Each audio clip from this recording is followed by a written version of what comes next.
proyeknya dari Astra, kemudian manajemen dari Astra, kemudian strategi dari Astra, kemudian modal juga dari Astra.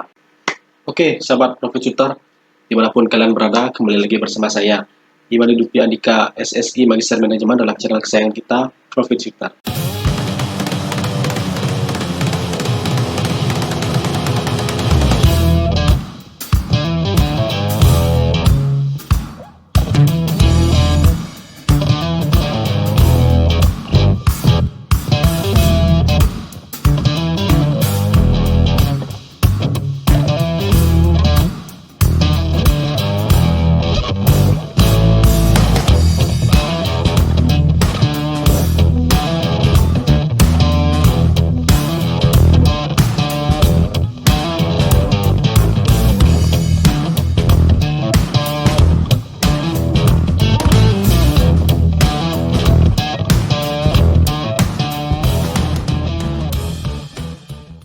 Nah, dalam channel ini kita akan banyak sekali membahas tentang yang namanya analisa teknikal, kemudian ada analisa fundamental, kemudian ada mindset-mindset yang harus kita pegang, yang harus kita pahami sebelum kita terjun ke dalam dunia investasi.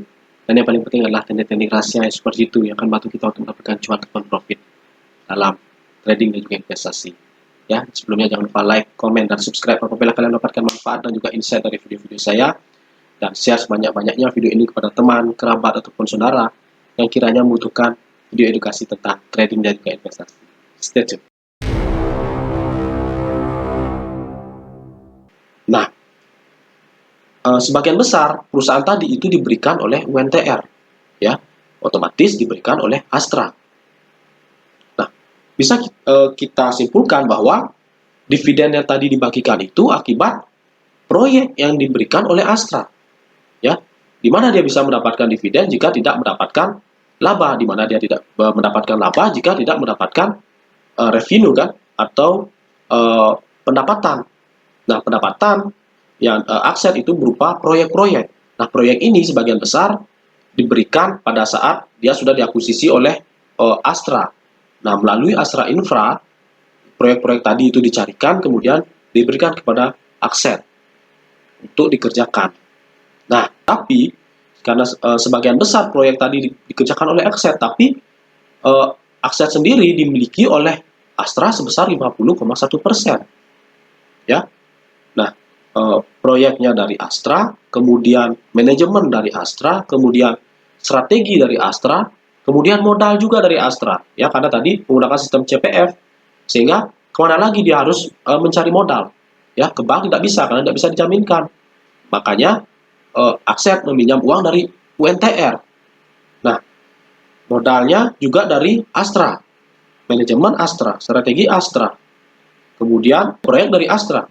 Tapi pada saat dia mencetak laba, pada saat dividen, Astra hanya mendapatkan 50,1%. Ya, apakah Astra mau begitu saja mendapatkan atau seterusnya seperti itu? Ya, saya kembalikan kepada teman-teman. Ya, teman-teman memiliki bisnis berdua. Tapi yang kerja itu teman-teman, kemudian modalnya dari teman-teman, kemudian yang capek nyari orderan itu teman-teman.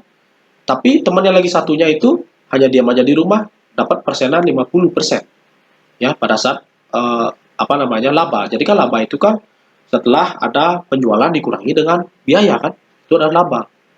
Nah, dia tidak memikirkan penjualannya berapa, dia tidak mengeluarkan modal.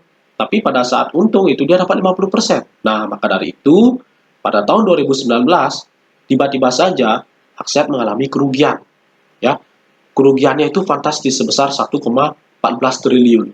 Nah, kira-kira secara logika, ya, saya kembalikan pada teman-teman, kira-kira kenapa hal itu bisa terjadi? 2015 sampai 2018 untung dengan membagikan dividen. Tapi 2019 tiba-tiba rugi. Ya, rugi bersih sebesar 1,14 triliun. Nah, artinya di sini bisa disimpulkan bahwa kerugian tadi disebabkan karena UNTR tidak lagi memberikan proyek ya kepada Aset. Aset kemudian diberikan kesempatan untuk mencari proyek sendiri. Nah, terbukti pada tahun 2020 ya, dari rentang 2019 sampai 2020 Aset tidak mendapatkan kontrak baru, ya, hanya mendapatkan kontrak sebesar 1 miliar saja. Tadi hanya dapat 1 miliar, sementara dia memiliki hutang pada UNTR besar 2 triliun. Dari mana hutang 2 triliun itu? Ya karena dari proyek-proyek yang dikerjakan sebelumnya. Dengan sistem CPF, otomatis aset ACST harus berhutang pada UNTR. Nah, pada tahun 2020, ya, Aset itu akan melakukan right issue. Kenapa? Karena hutangnya kepada UNTR itu sudah menyentuh angka 2,04 triliun, teman-teman ya. 2,04 triliun. Sehingga dia melakukan 2,04 triliun ini itu dalam bentuk obligasi. Ya, obligasi yang diterbitkan sebagai modal kerja ACST. Nah, obligasi ini jatuh tempo pada bulan September 2020 besar 2,04 triliun. Nah, sehingga pada tahun 2020 ACST melakukan right issue, teman-teman ya. Itu dengan dilusi sebesar 89%. Nah, artinya 10.000 pemilik dari saham lama itu jika tidak mengambil haknya itu akan mengalami dilusi sebesar 89.000 lembar saham. Right issue ini dilaksanakan pada harga 262 dengan KSP sebagai penjamin efeknya. Artinya jika pemilik saham lama tidak menyerap atau tidak mengambil haknya untuk menyerap dari saham-saham right issue ini yang baru diterbitkan ini, maka KSP akan memastikan untuk menyerap sisanya. Nah, pada tahun 2020 setelah dilakukan right issue ternyata banyak masyarakat yang menebus sahamnya, banyak yang menyerap atau menggunakan haknya. Sehingga KSP hanya bertambah kepemilikannya dari 50,1% menjadi 64%. Dan hasil dari right issue ini tadi digunakan oleh ACST untuk membayar hutang sebesar 1,495 triliun. Ya, sekitar 1,5 triliun digunakan untuk membayar hutang. Nah, tadi sudah dibayar sebesar 1,5 triliun ya kepada UNTR. Tapi ternyata ACST masih memiliki hutang lagi sebesar 1,5 triliun lagi ya kepada UNTR. Nah, itu disebabkan karena adanya bunga dan juga ada proyek-proyek lain yang belum dibayarkan oleh pemilik proyek sebelumnya. Pemilik proyek diakibatkan karena pandemi ya. Jadi 2020 itu pas lagi ada pandemi. Dan juga ACST memiliki hutang sehingga dia melakukan right issue. Tapi setelah melakukan right issue hutang ACST juga masih belum lunas. Nah, sehingga UNTR akhirnya melakukan private placement atau penanaman modal tanpa hak memesan efek terlebih dahulu. Ya. Nah, itu sebesar 15 miliar lembar saham. Ya, dengan harga 100 per lembar saham. Nah, akhirnya kepemilikan dari KSP itu naik menjadi 85% untuk kepemilikan ACST. Nah, setelah private placement ini. Nah, itu artinya apa? Dengan 85% artinya KSP merupakan pemilik tunggal, artinya pemilik yang merupakan pengendali tunggal dari ACST. Mungkin banyak teman-teman yang bertanya kenapa tidak kalau misalkan dia ingin lebih, kenapa tidak lebih dari 85%. Nah, jadi ada aturan BEI, Bursa Efek, yang namanya free float ya, aturan free float. Nah, aturan free float ini yang menyatakan bahwa kepemilikan dari sebuah perusahaan kepada atau kepemilikan yang merupakan pengendali untuk sebuah perusahaan itu berdasarkan dari ekuitasnya. Ada aturan di Bursa Efek yang menyatakan bahwa kepemilikan dari masyarakat di sebuah saham, pemilik mayoritas yang bukan pengendali di sebuah perusahaan itu berdasarkan ekuitas dari sebuah perusahaan. Jadi perusahaan dengan ekuitas di bawah 500 miliar itu kepemilikan mayoritas bukan pengendali harus sebesar 20%. Nah, untuk perusahaan dengan ekuitas 500 miliar sampai 2 triliun itu kepemilikan dari mayoritas bukan pengendali itu harus sebesar 15%.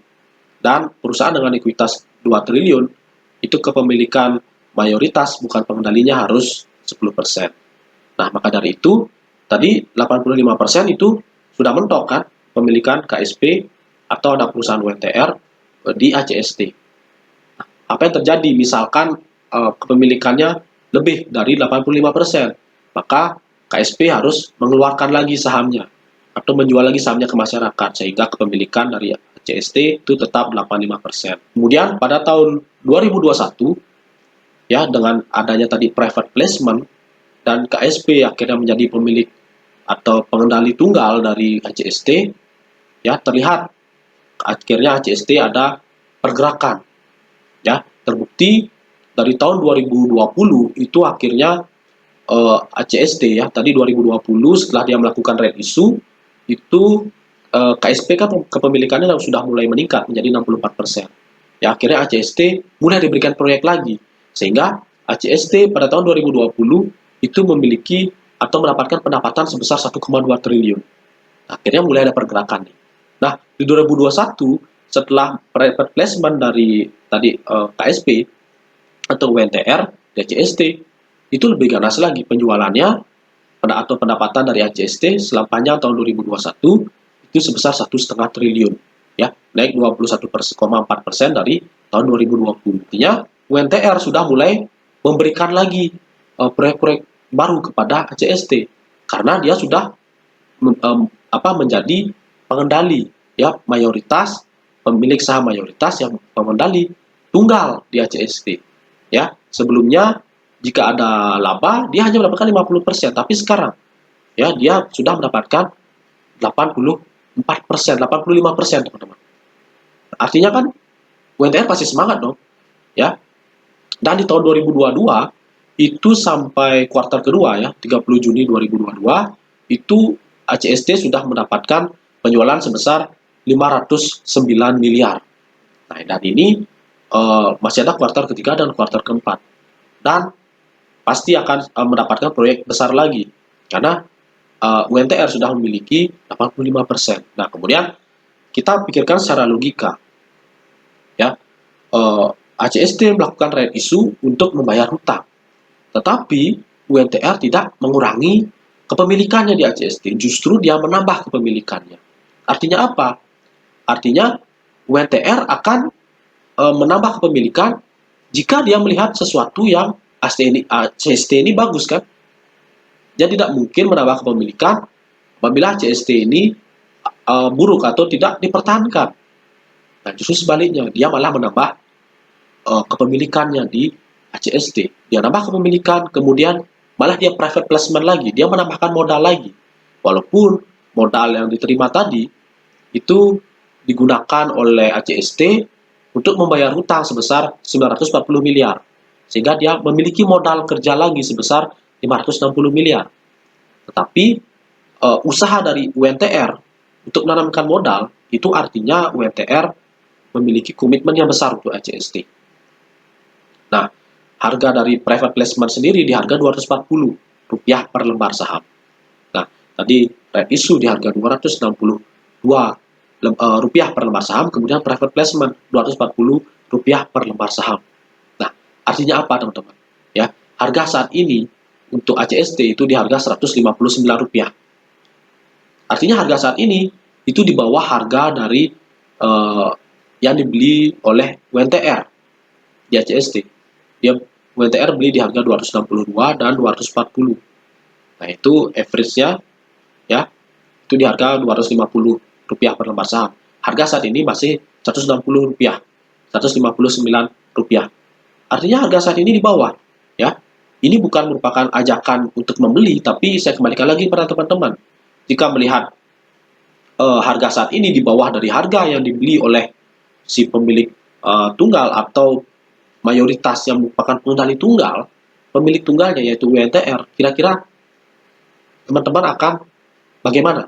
Itu saya kembalikan pada teman-teman, karena channel ini merupakan channel edukasi, bukan channel ajakan untuk membeli, dan saya juga tidak menjual apapun, ya.